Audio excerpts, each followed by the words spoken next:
Vatsim-panahy etny pasteur Ratovelo Roger.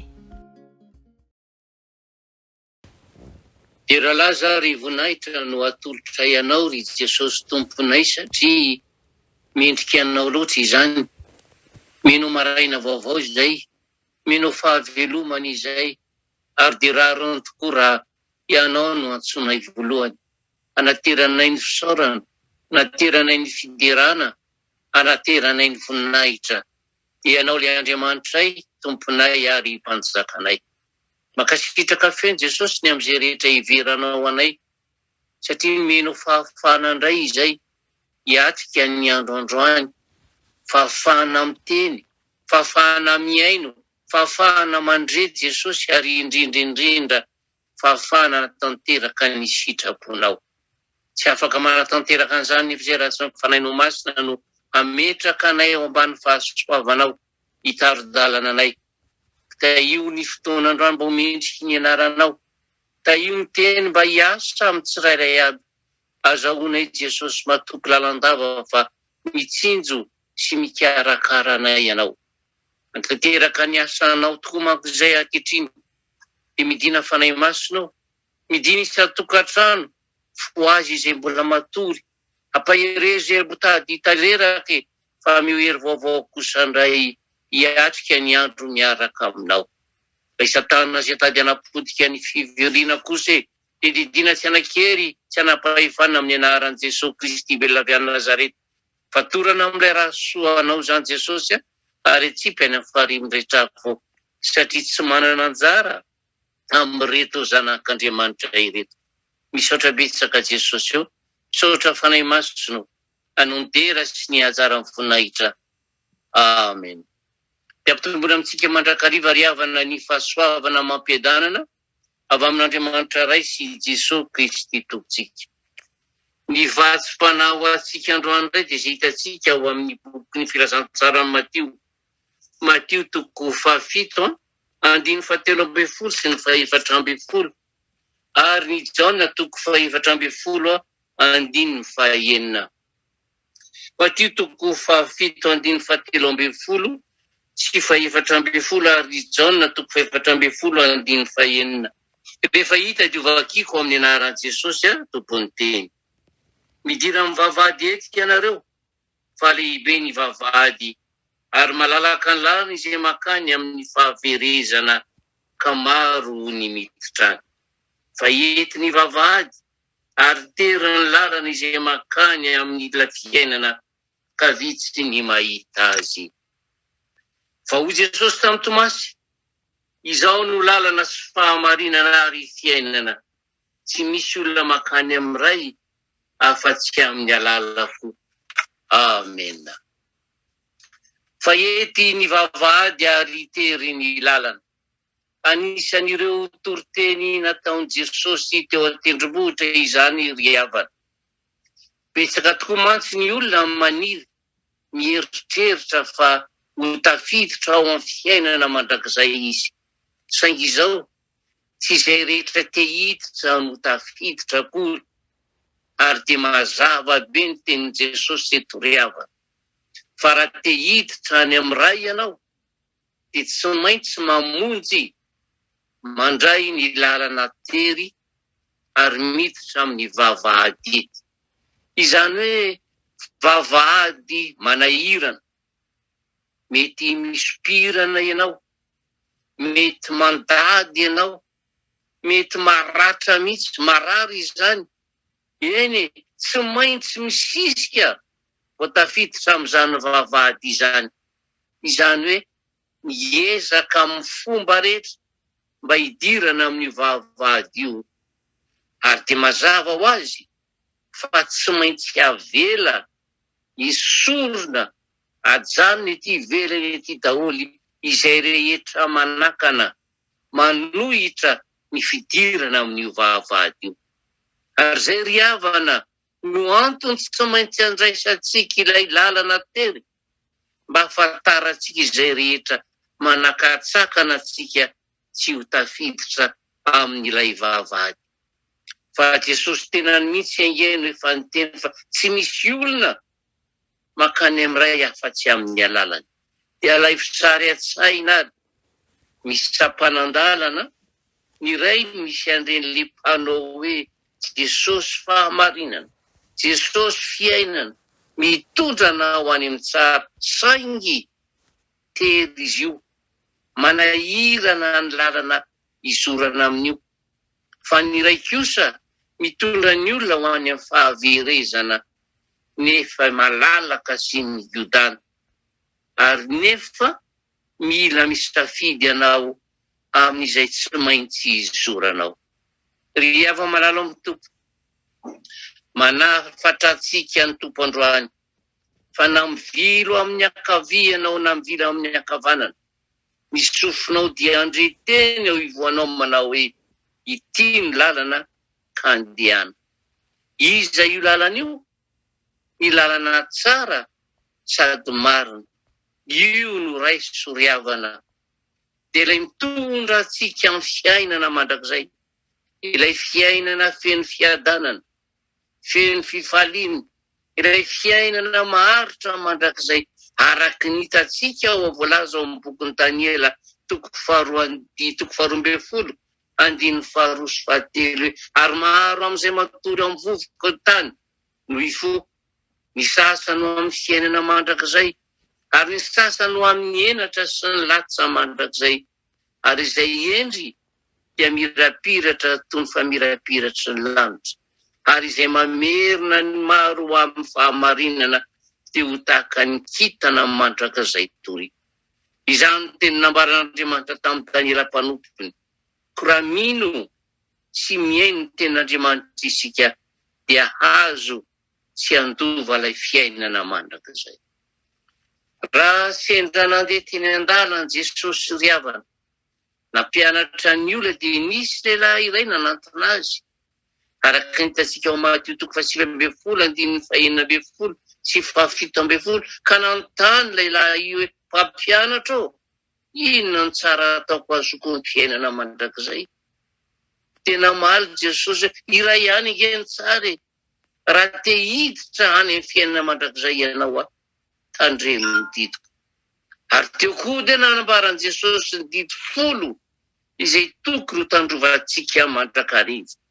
Ka hoy Jesosy nilaza momba ny amin'izany fiainana iza mandrakizay izany hoe, lazaiko aminareo marina tokoa, fa rehefa mbia amin'ny fanavaozana ka hipetraka amin'ny seza fiandriana voninahiny zanak'olona, ianareo koa izay nanaraka dia hipetraka amin'ny seza fiandrianana 12 ka hitsara ny fireneny Israely 12.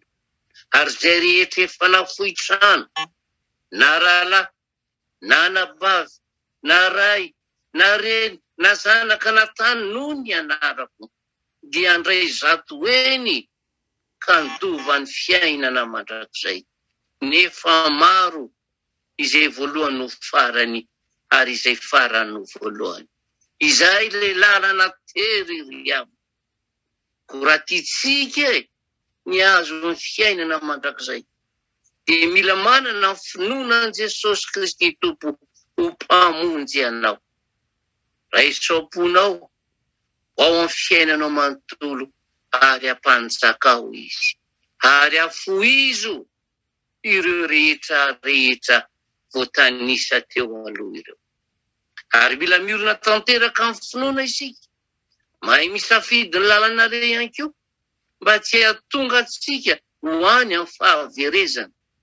Fa Andriamanitra dia tia antsika, ary tsy mamela antsika ho very, ka izany nanolorany zanany hamonjy antsika araky ny voalaza amin'ny Jaona hoe, fa toy izao ny tiavan'Andriamanitra izao tontolo izao, nomeny zanan'ilay tokana mba tsy ho very izay rehetra mino azy, fa hanana fiainana mandrakizay.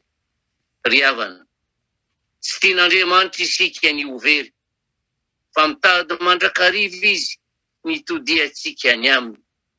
Nomeny ny mpanompony isika, dia ireo mpitory ny filazantsara, ireo mpitondra fiangonana, fa izay mino an Jesosy Kristy no vonjena, satria ny kristianina dia ireo mpanara-dia an Kristy, ilay zanak'Andriamanitra velona, ny solon'ny helokitsika teo ambony azo fijaliana. Fa hoy ny voalazany soratra masina ao amin'ny Jaona 3:4-5 izay mino zanaka no manana fiainana mandrakizay, fa izay tsy mino zanaka dia tsy ahita fiainana. Fa ny fahatezeran'Andriamanitra no mitoetra eo aminy. Dia hita ny fiainana mandrakizay ve ianao ry havana? Mino an Jesosy dia raisiny izy. Fa raha nisafidy ilay fiainana faharoa, dia ny fiainam-pahaverezana izay tena migodana sy mifilibana ianao, ary maro ankehitriny no mandeha amin'izany lalan'izany, indrindra ny tanora.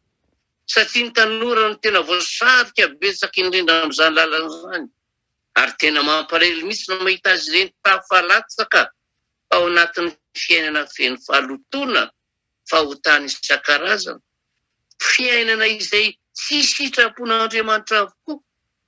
Fa avy amin'ilay ratsy dia diavolo Satana izany, ilay mitaona ny olona ho maro ho any amin'ny elo. Tonga aminao ny antso ankehitriny hoe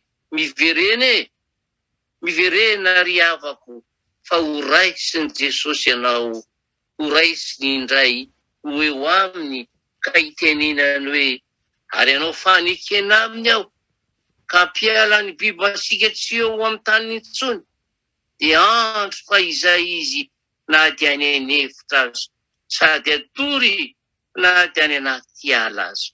Ary isiny manodidina no anaovako ataoko fahitana, ary ampilatsaka ranon'orana amin'ny fotoany aho, dia ranon'oram-pitahiana mivatravatra.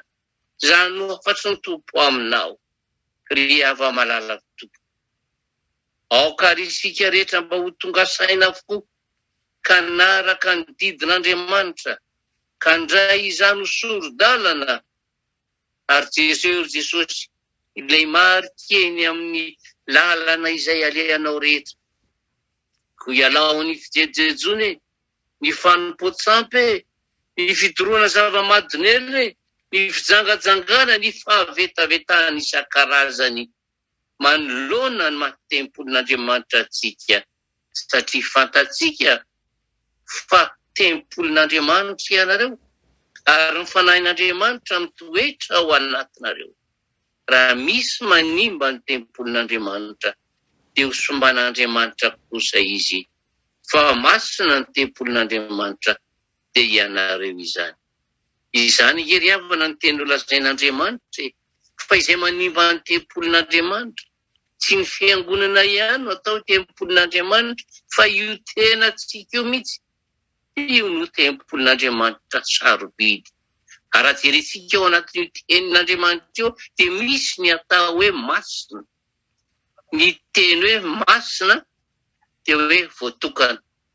Ka izany no mahasarotina n'Andriamanitra amintsika olombelona, satria voatokana ho azy izao sy ianao.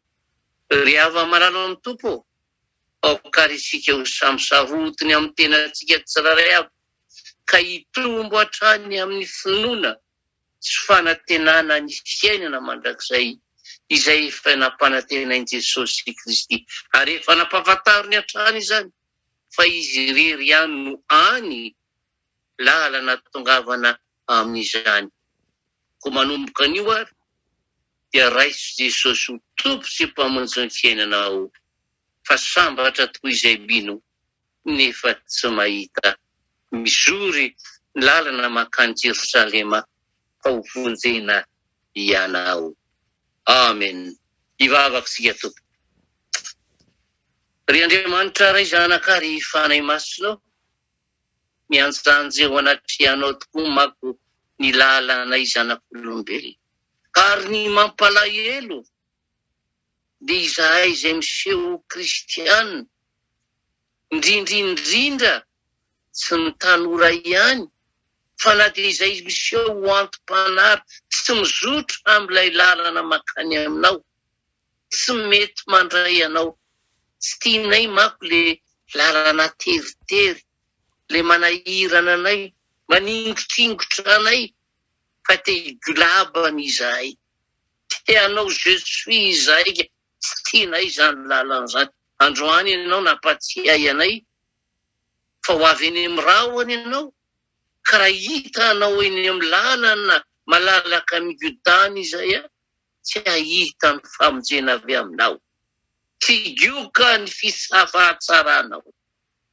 Misaotra betsaka anao Jesosy, misaotra nampatsiay anay indray androany fa mbola vona ianao handray anay hizotra amin'ny lalana hamonjy ny fiainana mandrakizay.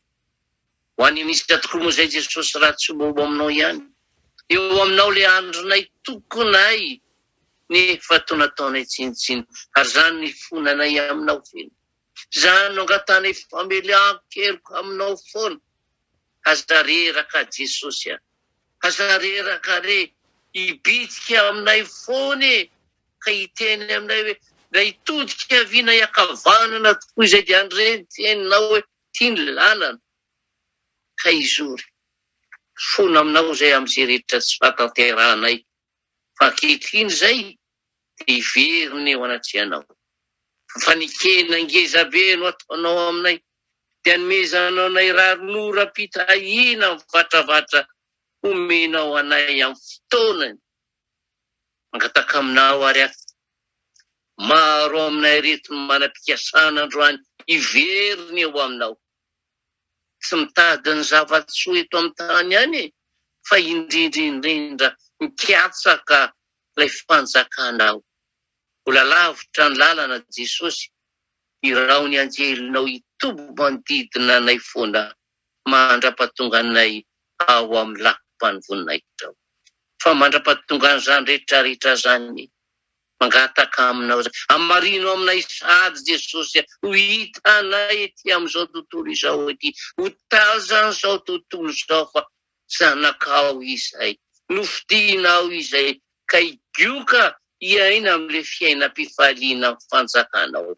Ka raha dia hamakivaky ny androandroany, enao ny amianay lalana izorany andehananay amin'ny tsara indrindra, ka mba hita izay ho tediavina izay, ahazo izay irina izay, fa tsy angetaheta ka ho diso ka alona Jesosy manakaiza tokoa ilay Andriamanitra fa toa tsy nijery anay androany.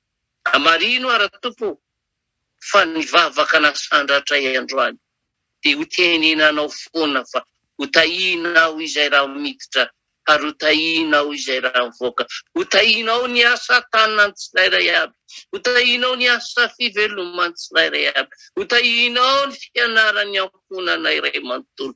Eny ho tahinao ny fahasalamana indrindra mba ahafahanay manompo anao, manaraka ny lalanao ao anatin'ny tena fifaliana ry Jesosy Tomponay sy Mpanjakanay.